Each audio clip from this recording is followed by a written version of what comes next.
سر آغاز آپ سے یہ بتائیے گا کہ انتظامی قانونی سیاسی ہر طرح کی رکاوٹیں اب ہمیں نظر آ رہی ہیں، الیکشن نہ ہو 90 روز کے اندر، تو کیا ہم یہ سمجھیں کہیں کیا آئین میں ابہام ہے جس کی تشریح کرنا بہت ضروری ہے اور پہلے نہیں معلوم تھا اب معلوم کرنا بہت ضروری ہے، یا آپ سمجھتے ہیں کہ نیتوں کا فطور ہے؟ صدف صاحب یہی آئین تھا کہ جس کے تحت آپ دیکھیں کہ ہمیشہ سے انتخابات ہوتے رہے، کبھی ابہام نہیں پیدا ہوا، کبھی جھگڑا نہیں ہوا، کبھی کوئی ٹیکنیکی جیسے آپ نے فرمایا کسی نے اعتراضات نہیں اٹھائے، تو اسی آئین کے تحت ہوتا رہا۔ تو یہ جو پھر آپ کا دوسرا جملہ ہے کہ نیتوں میں فطور ہے، اور نیتوں میں فطور اس لیے ہے کہ ظاہر ہے کہ حکومت وقت جو ہے وہ بالکل اس بات پر کلیئر ہے کہ جناب اگر ہم انتخابات میں اس وقت جاتے ہیں تو جو کچھ ہم نے کیا ہے اور جو کہتے ہیں نا کہ ہماری عوام میں مقبولیت کا یا غیر مقبولیت کا جو گراف ہے جہاں پہ کھڑا ہوا ہے وہاں پہ بالکل ڈاؤٹ ہو جائیں گے، لوگ ان کو کھاڑ کر پھینک دیں گے۔ تو یہی وجہ کو سامنے رکھتے ہوئے ظاہر ہے کہ وہ انتخابات نہیں چاہتے۔ اب سوال یہ پیدا ہوتے کیا وہ اپنی کوشش میں کامیاب ہو سکتے ہیں؟ دیکھیں پاکستان میں کچھ بھی ہو سکتا ہے، پاکستان میں اگر زماں و مکہ آپ کے خلاف ہو جائیں تو پھر قانون آئین ہر چیز جو ہے لوگ مطلب پس پوچھ چلا جاتا ہے، تو پھر 100 بہانے ہوتے ہیں، 100 طریقے ہوتے ہیں۔ اور آپ دیکھیں کہ جس طرح سے حکومتی اہلکاروں نے ان کی جو کہتے ہیں نا کہ ایئر ٹو دا تھرون ہے، مریم صاحبہ نے اعلیٰ عدلیہ کے خلاف محاذ کھولا ہے، یہ مجھے بالکل اس پرانے دور کی یاد دلاتے ہیں کہ جب وہ جسٹس سجاد کا دور ہوا کرتا تھا اور باقاعدہ عدالت پہ آپ یاد کریں کہ حملہ ہوا تھا، لوگ یہ چڑھ کر بیٹھ گئے تھے، عدلیہ کو رشوتیں، جی 97 کی میں بات کر رہا ہوں۔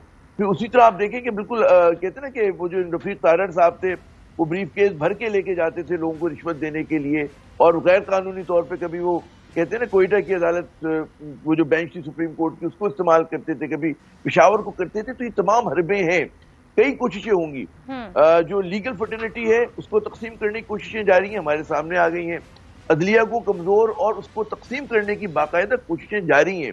یہ سب کچھ ہو رہا ہے اور اسی لیے ہو رہا ہے کہ جو عوام کا مینڈیٹ ہے، ورنہ بڑا سیدھا سا راستہ ہے کہ ملک خلفشار کا شکار ہے، یہاں پر معیشت تباہ حال ہے، یہاں پر دہشت گردی کا فریت ہے، تو اس کو بچانے کے لیے سیاسی استحکام کی ضرورت ہے، اور سیاسی استحکام کی پہلی شرط یہ کہ کوئی مقبول حکومت ہو، مینڈیٹ لے کر آ رہی ہو، فریش مینڈیٹ کے ساتھ آ رہی ہو، تو اس کا ایک ہی طریقہ ہے کہ ملک میں انتخابات ہوں۔ اور یہ لوگ اب کہتے ہیں بچوں کی طرح لوٹ ہیں مٹی میں، جس طرح نہیں آپ کہتے کہ جی نہیں کرنا، میں نے اسکول نہیں جانا، اسی طرح ان کا کہنا ہے کہ جی ہمیں انتخابات نہیں کرانا، تو انتخابات نہیں کرائیں گے۔ اور اس میں ظاہر ہے کہ جس طرح سے میں دیکھ رہا ہوں کہ میڈیا کے ایک بہت بڑا حصہ ان کے ساتھ ہے، سماجی میڈیا پہ پروپیگنڈا جاری ہے، یعنی کہ آدھے سچ اور مکمل جھوٹ کا سہارا لے کر بالکل ایک کہتے ہیں لوگوں کو بہکایا جا رہا ہے، لوگوں کے اندر ایک غلط نیریٹو کو پروموٹ کیا جا رہا ہے۔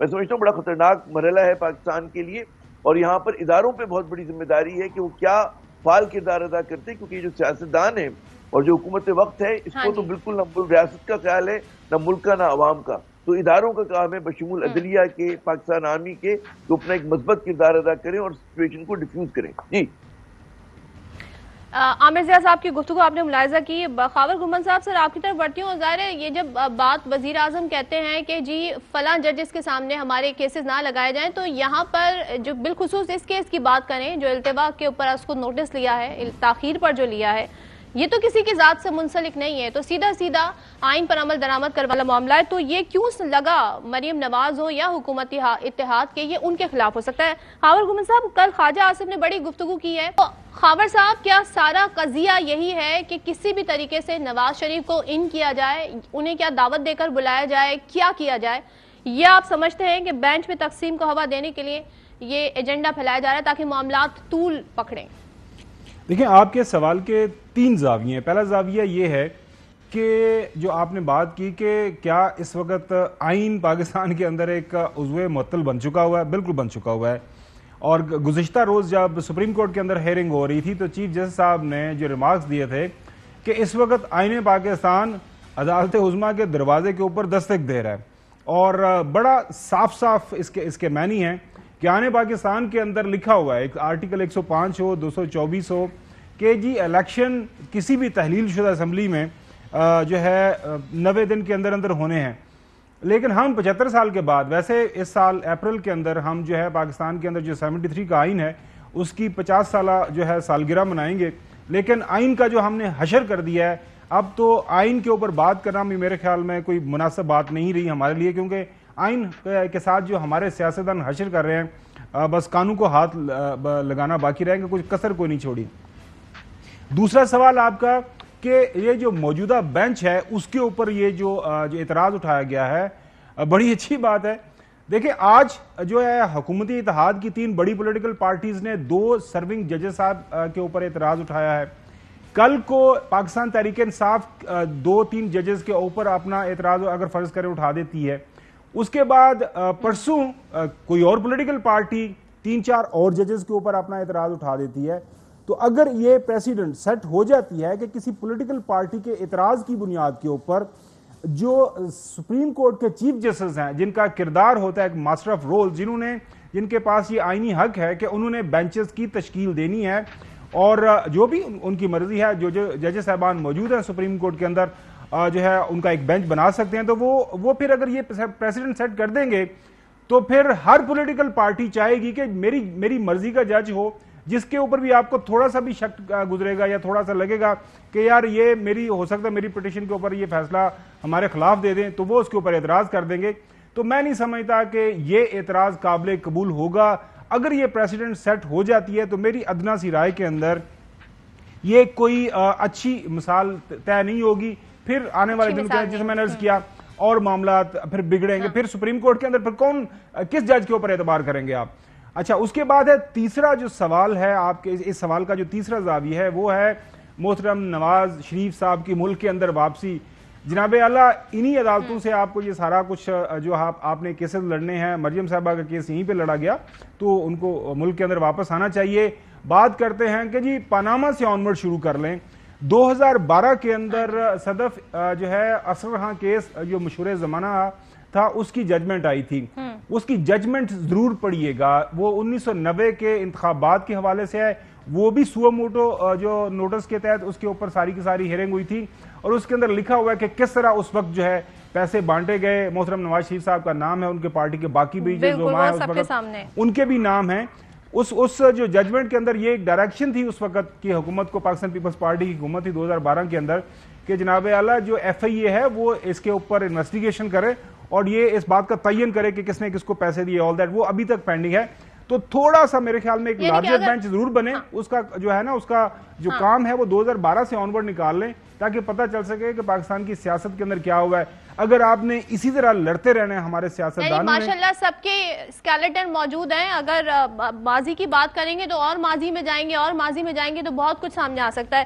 اطہر کاظمی صاحب، سر ایک بات تو واضح ہے کہ حکومتی اتحاد بڑی پلاننگ کے ساتھ آگے بڑھا ہے. تیاری کیسی آپ کو ان کی نظر آ رہی ہے؟ عدلیہ پر اٹیک، یہ کیا اسٹریٹجی ہے؟ کیونکہ بڑے خطرناک کھیل ہے حاضر سروس ججز پر عدم اعتماد کا اظہار کرنا، پھر ایک ایسے کیس میں جہاں پر وہ الیکشن کے حوالے سے کوئی ڈیٹ آ سکتی ہے، کچھ اس حوالے سے ڈائریکشنز آ سکتی ہیں، ظاہر آئین پر عمل درآمد کروانا ہے.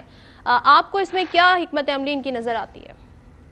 دیکھیں حکمت عملی کچھ بھی نہیں ہے. بنیادی طور پہ انہوں نے الیکشن سے فرار اختیار کرنا ہے. ان کو پتا ہے کہ الیکشن میں ہماری شکست ہو جائے گی. اسی آئین کے تحت انہوں نے تحریک عدم اعتماد پیش کی تھی، اسی آئین کے تحت ان کی حکومت بنی تھی. کیا اس کو کوئی ابہام تھا؟ یہی جو ابھی بینچ بیٹھا ہوا ہے، اس موزز بینچ کے اندر 5 وہ جج صاحبان ہیں جنہوں نے قاسم سوری کی رولنگ کو کالعدم قرار دیا تھا. صدر مملکت نے جو اسمبلیاں توڑ دی تھیں ان اسمبلیوں کو بحال کیا تھا. اسی عدالت کے حکم کے اوپر اجلاس ہوا تھا. آدھی رات کو عدالت کھلی تھی، ووٹنگ ہوئی تھی اور شہباز شریف صاحب بن گئے تھے وزیر اعظم. تو آئین میں تو سب کچھ لکھا ہوا اور ان کو بھی پتا ہے. اور جن جج صاحبان کو یہ ٹارگٹ کر رہے ہیں، ایک جج صاحب تو ان میں سے 2020 میں جا کے کہیں سپریم کورٹ کے جج بنے. وہ تو جب نواز شریف صاحب کی نااہلی ہوئی اس وقت وہ سپریم کورٹ کے جج ہی نہیں تھے. جنرل فیض 2019 میں آئی ایس آئی کے سربراہ بنے. وہ تو 2017 میں 16 میں تو وہ آئی ایس آئی کے سربراہ ہی نہیں تھے. تو مسئلہ یہ کہ ان کو سب کچھ یہ پتا ہے. بنیادی مقصد یہ ہے کہ کسی طریقے سے اس ساری پروسیڈنگ کو کنٹروورشل بنانا ہے اور انتخابات نہیں کروانے، آگے لے کے جانا ہے چیزوں کو، چاہے وہ اکتوبر تک کھینچ کے لے کے جائیں یا جدھر لے کے جائیں. اور دوسرا یہ ہوتا ہے کہ جہاں پہ بھی کوئی بھی مسئلہ ہو نا، وہ ایک ناکام شاعر ہوتا ہے نا، چاہے غمی ہو یا خوشی ہو، اس کی خواہش ہوتی ہے کہ میرا شعر کوئی سن لے بیچ میں. اسی طرح یہ میاں صاحب کا رونا لے کے آ جاتے ہیں کہ جناب پاناما سے شروع کرو، پاناما سے بتاؤ، میاں صاحب کی واپسی، ہر چیز کو گھما پھرا کے وہیں پہ لے کے آتے ہیں. اور ان سے بیانیہ بن نہیں رہا. یہ ایک سمجھنے کی چیز ہے کہ مریم نواز صاحبہ سے انٹلیکچوئل سطح کے اوپر کوئی بیانیہ نہیں بن رہا. عمران خان مقدمہ پیش کرتے ہیں، ان کا بیانیہ کتنا قبول ہوتا ہے وہ قوم کے سامنے ہے. نہ یہ عدالت میں صحیح مقدمہ اپنا کھل کے پیش کر سکتے ہیں، نہ عوام کے سامنے یہ مقدمہ پیش کر سکتے ہیں. سو بد کلامی، بد تہذیبی، دشنام ترازی، الزام تراشی، ان سے بیانیے نہیں بنتے. آپ کو انٹلیکچوئل لیول پہ کوئی بیانیہ دینا پڑے گا کہ جناب یہ چیز ہے، یہ مسائل ہیں. آپ کا تو ذاتی نوع ہے، کبھی آپ کسی جگہ کھڑے ہو کے پڑھتے ہیں، کبھی کسی جگہ پہ کھڑے ہو کے پڑھتے ہیں. نہ اس میں انسانی حقوق کی بات ہے، نہ اس میں آئین کی بات ہے، نہ اس کے اندر جمہوریت کی بات ہے، اور صرف کہ میرے ساتھ یہ ہو گیا، میرے والد صاحب کے ساتھ یہ ہو گیا، اس سے آگے آپ نکلتے نہیں ہیں. اب وہ قوم جس کو کھانے کی روٹی اس وقت لالے پڑے ہوئے، وہ کس طرح مان لے کہ لندن میں بیٹھا ہوا نواز شریف مظلوم ہے، ڈیزائنر کپڑے پہننے والی مریم مظلوم ہے، پوری دنیا گھومنے والا بلاول مظلوم ہے، اور ہم لوگ جو ہے وہ ان مظلوموں کی حقوق کی جنگ لڑیں گے؟ نہیں.